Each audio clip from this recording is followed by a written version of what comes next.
Let's be real. Our digital world is constantly under siege, but it's not from some single giant threat. It's more like a constant, overwhelming flood of tiny cracks in our software. We call them vulnerabilities, and they're the open doors hackers are always rattling. Today, we're going to pull back the curtain and show you the real secret to surviving this digital onslaught. And trust me, the answer is probably not what you think. Okay, just to get a sense of the scale here, take a look at this.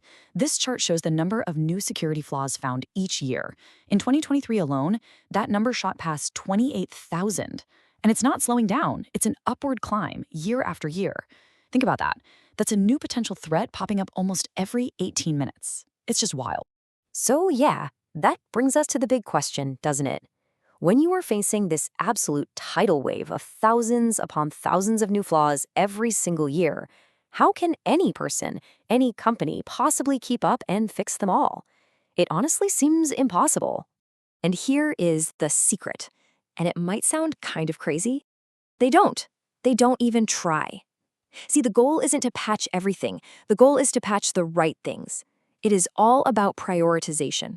But to really get how the pros prioritize, you first gotta learn the language they speak. Yeah, it's a world full of acronyms, but I promise, once you get them, the entire strategy just clicks into place. All right, first up, CVE. That stands for Common Vulnerabilities and Exposures. The easiest way to think about it? It's like a specific case file number for a crime. It doesn't describe crime in general. It describes one specific incident, a single security flaw in one specific piece of software. It's the basic building block of everything we're talking about. Next, we've got CWE, which is Common Weakness Enumeration. Now, this isn't about a specific flaw, it's about the type of flaw. A CWE is the category, like bad data validation or using a weak password method. It's the general design weakness that can actually lead to a whole bunch of different vulnerabilities. And this is where it all comes together beautifully. Think of it like this. If a CWE is the general problem of faulty locks, then a CVE is the very specific, individual, faulty lock on your front door. See? One's the category of the problem, the other is the actual instance of that problem out there in the world. So you've got this specific flaw, the CVE. How in the world do you know how bad it is? Well, that's where our next acronym, CVSS, comes into play. The Common Vulnerability Scoring System gives every single CVE a score, from 0 to 10. 10 is, hair on fire critical. This is our very first clue in the whole prioritization puzzle. But, and this is the really cool part, that 0 to 10 score, it's just the starting point. The real art of managing all these vulnerabilities goes so much deeper than just hunting for the highest number. And this quote right here just nails it. Just because a flaw gets a perfect 10 on the scary scale doesn't automatically make it your number one problem. Why? Because context is absolutely everything. The actual real-world risk to your specific systems could be totally different.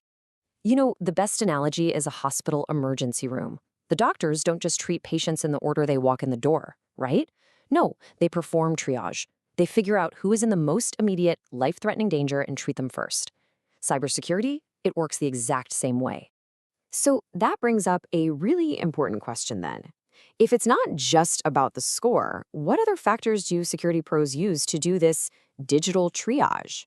What separates a theoretical danger from a clear and present one?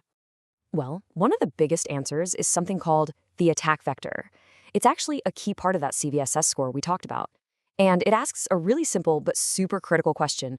How does an attacker actually pull this off? Where do they have to be to exploit this weakness?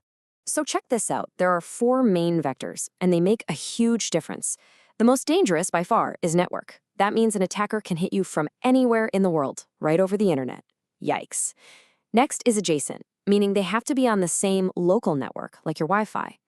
Then there's local, where they need access to your keyboard. And finally, physical, where they literally have to touch the machine. So a perfect 10 that requires physical access is way, way less urgent than a 7 that can be exploited by anyone on the internet. And look, this whole triage idea, it's not just some theory, it's the actual foundation of real-world cybersecurity rules and the tools that organizations use every single day to defend themselves. So let me introduce you to the KEV catalog. It's maintained by CISA, that's America's cyber defense agency, and it's basically the ultimate triage list. It doesn't just list vulnerabilities, it lists the ones that hackers are actually using in attacks right now. This is cybersecurity's most wanted list. And this is what it actually looks like. CISA doesn't just go, hey, this is bad. No way. They say, this is being used by hackers right now. Here's what to do about it. And you've got until this exact date to get it done. It turns this idea of prioritization into a set of mandatory time-bound actions.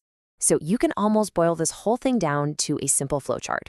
First question, is the vulnerability on that KV list? If the answer is yes, you follow CISA's deadline. End of story. If it's not, you look at other stuff. Is the attack vector network?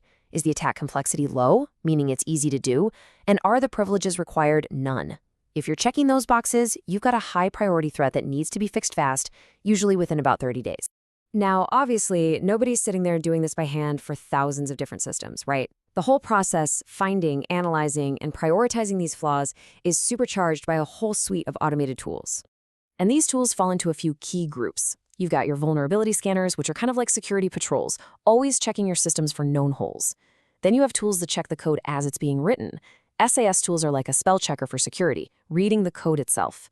DAS tools are a bit different. They test the application while it's running, trying to hack it from the outside.